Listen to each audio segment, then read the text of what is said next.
Can everybody hear me? Yeah. Firstly, let me thank all of you to be here. Taken time out of distance and during this time. And I'm very, very obliged to all three of you and my friend, that will be here on the stage. Before I answer his question on page, 70 or 76, I think. it says E versus W. I'd just like to tell you that there's a 4-page preface of this book, which I would ask anybody who's reading it to read that, because that would be the real reason which you would know as to why I've written the book about my life. But what has not been written in the book, and I'd like to mention that, is that the fundamentals, this is my experience of life, the fundamentals of life in terms of existence or coexistence is dependent upon 3 F's: family, friends, and finance. So as you take birth, grow up, you have the family to anchor you. And as you go to school, you go to college, you make friends. During your work experience, you make corporate friends, government friends, whatever. And then you start making money, which also becomes your anchor.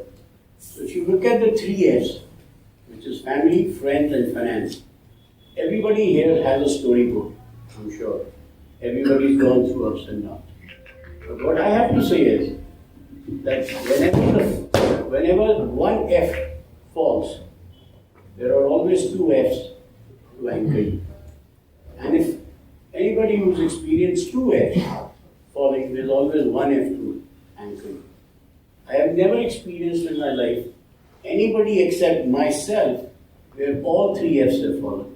And that also twice in my lifetime. And that's what the book is about. My deliberations came when a lot of things, when situations happen, and it's written in the book. I've been very, very honest with the book. And because I realized that if I'm not honest, I will not be able to relate. So what I have gone through in my lifetime, and there are certain shocking moments which are also mentioned, but yes, I've had 3 F's fall on my face, and I wouldn't know what to do, and I've recollected myself twice in my lifetime. So these deliberations come out of that, right? And the reason I started doing these deliberations was because I had a very major road accident in 2017, and I was lying in my bed for those 7 weeks. All of you come and see me, and I used to, think as to why. What is the reason for me to live? I mean, all my 3 F's are gone, and maybe ho gaya. And these deliberations were the questions which I was asking myself. And then I started talking to myself. Then I decided to share it as deliberation. So that's how the word deliberations, and then it just became bigger and bigger. And I would love to mention the name of Azra, who's here. She's a batchmate. She was the first person to call me and said, "Sanjay, have you ever thought of making this into a book?" And I remember telling a book, I don't know how to write. And I have another friend from school who says कि अनपढ़ को पढ़ के I had to see the proof in the pudding कि किताब कैसे लिख दी है. I said, "Yeah, I don't know how to write a book, Azra. I don't know." She said, "No, you must. It's a beautiful collection. You have to deliberate on how you're going to do it." So it started at that, which is almost 2.5 years ago. And, then just one day I just said, okay, let me put it all together. The other thing in this book is that over the last 3 years, I've been deliberating every day on relationships. There are almost 100 pages. I've tried to cover all the facets of life, of all the things that I've experienced. So the deliberation itself per page is the deliberation. Then the explanation of the deliberation is also a deliberation. And the solution to the deliberation and the explanation is also a deliberation. So it took me almost 2 months to collate the 300 deliberations out of the 900 and then make sense of it. And that's how the book has come through. Right? And now to come to your question of E versus W.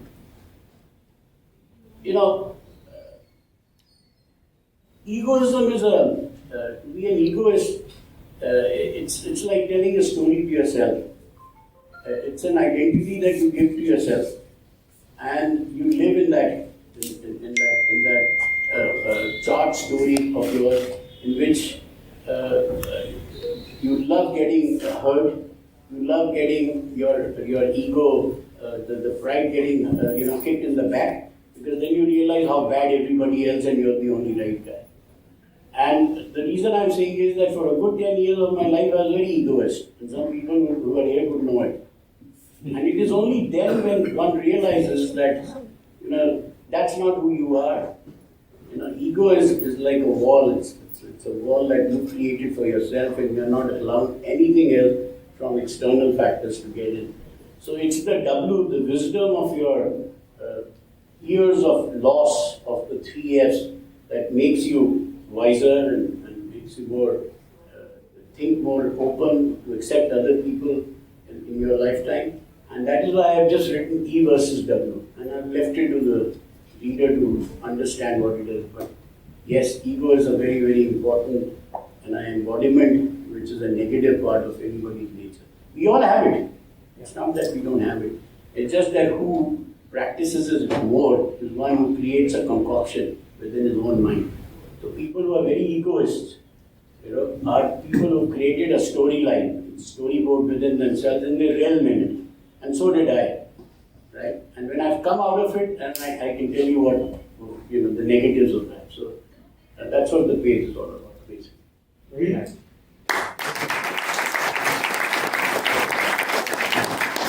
Harsh, would you like to share some thoughts on what you appealed to you?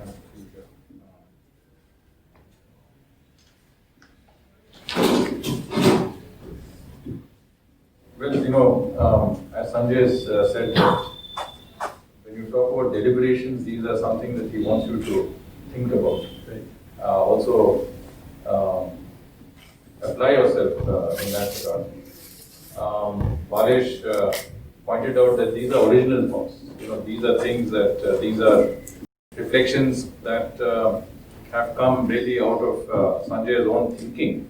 I mean, we all have a book of quotes, and you see, a number of quotes that you have. But here you have every day someone who's giving you something that you really have to think about.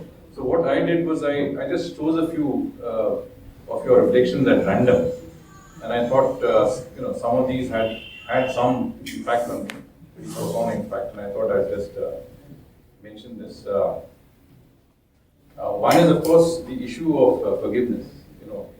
The issue of really going ahead, not spending time nursing grievances. I mean, a lot of us go through it. You've been slighted, someone has been given a better opportunity over you, someone's promoted above you, and so on and so forth. And you nurse these grievances for a long time. But the issue is, does it help you, or is it something that you could do without? And here it says, I'm quoting Sanjay, and he says, you can spend your life nursing animosity and registering wrongs of others, or forgive and forget, not because they deserve it, but because you deserve peace. I thought that was quite significant. That all of us deserve that peace, that you get, move forward. You don't really carry this baggage. And one which is, I thought, when you talk about inspiration, people can inspire at any level. You don't need to be at, very senior political levels, or you don't need to be a famous actor, or, someone who's to be a role model, or someone to inspire. You can be someone who's leading an ordinary life, and you can really inspire a lot of people. And here I thought I'd quote him when he says, if your actions inspire others to dream more, to do more, become more, you are their inspiration. But he also says, you don't have to be in a position of power and influence. Check out your ecosystem, work harder, aspire higher. And here I thought was a very good point in terms of what could be, an inspiration. Now, one about the national anthem, it's not patriotism, but I think it's put in a context which very few of us will find that you can take issue.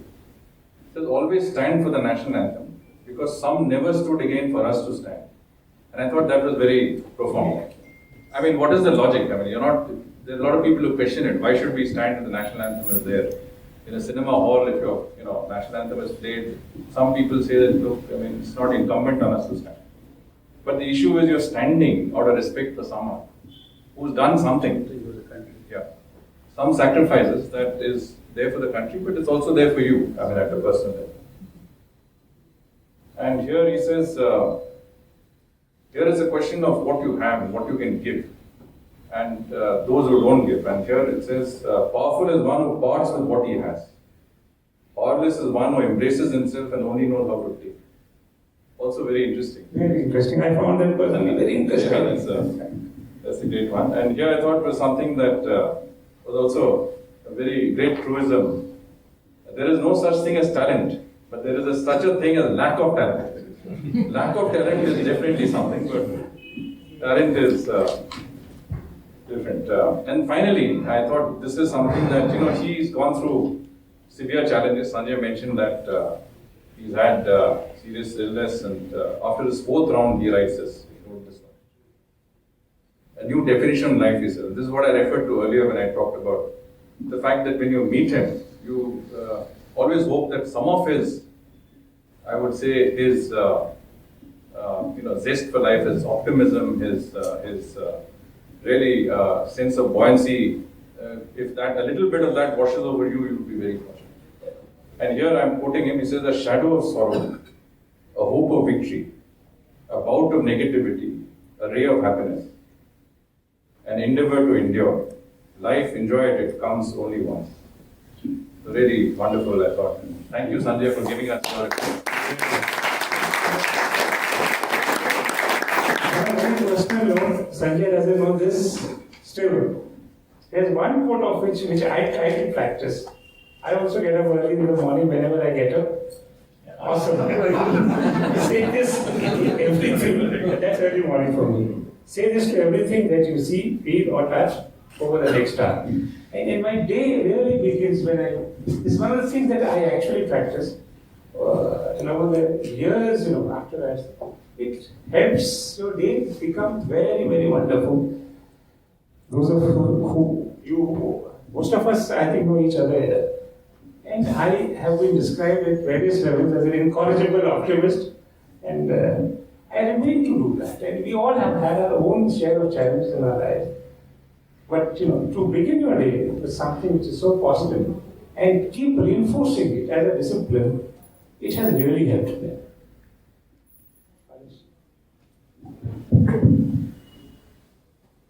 Recently, Sanjay, if you recall, you had put on a deliberation saying that at least for a day, you lead a life which I've always dreamt of. That's a great point. And what was so nice about it was that I think by evening or next day, you had sent us back saying that so many of us had actually done that. 37 people. And you remember my reply to that your words can move mountains. So that is something which I have always been feeling. The words are very powerful. But probably these not only come from your mind but also from your heart as well. They do. They do, absolutely.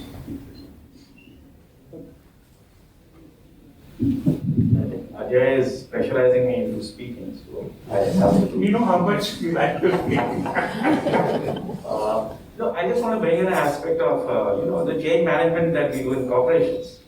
It's all the fundamental reframing of our mental models. Happens when there is a kind of a very life-shattering or earth-moving experience that we go through. And I think this is a case where Sanjay has been through a number of experiences. What is a mental model? A mental model is a kind of a lens you have in front of your eyes. As you grow up in life, we all have lenses which are colored. I have a blue one, he has a yellow one, he has a pink one. So everything that you see, you look at it from that lens. And Peter Senge in his book called The Fifth Discipline talks about a ladder of inference. With the same data, different people will reach different conclusions. So I think in the reflection that Sanjay has brought about is that his ability to reflect and reframe his mental models. And I think most change management initiatives in the corporate world that we are in, it fails because of the lack of this reframing. You have consultants who will come out with a fantastic report, and it is given, but implementing it is very difficult. So you have to get the people involved in it. So I think I have no doubt that Sanjay, this is not going to be your last book. It's only the first one, and wish you many more. And I hope to see you again soon. Yes, sir. But that time you'll have to rebrand yourself. Now you're black, next time you may be white. Let Sanjay announce the next book. So just to tell you, I'm collaborating with a lady who's sitting here, Neha Best. She's a very fine artist and painter and speaker on, I think, what is it? Historic or whatever science. So, the deliberations will be expressed through paintings, and paintings made of actual coffee bean color, coffee. And coffee, because coffee, once coffee stain never gets removed. Coffee is a memory. So we're going to have hopefully a better book, and the deliberations will be expressed by way of these paintings, which will have a sepia color. So I'll give it a 6-7 months. And Neha is the one, and I would be writing and she would be expressing it. So we'll all have to have coffee days.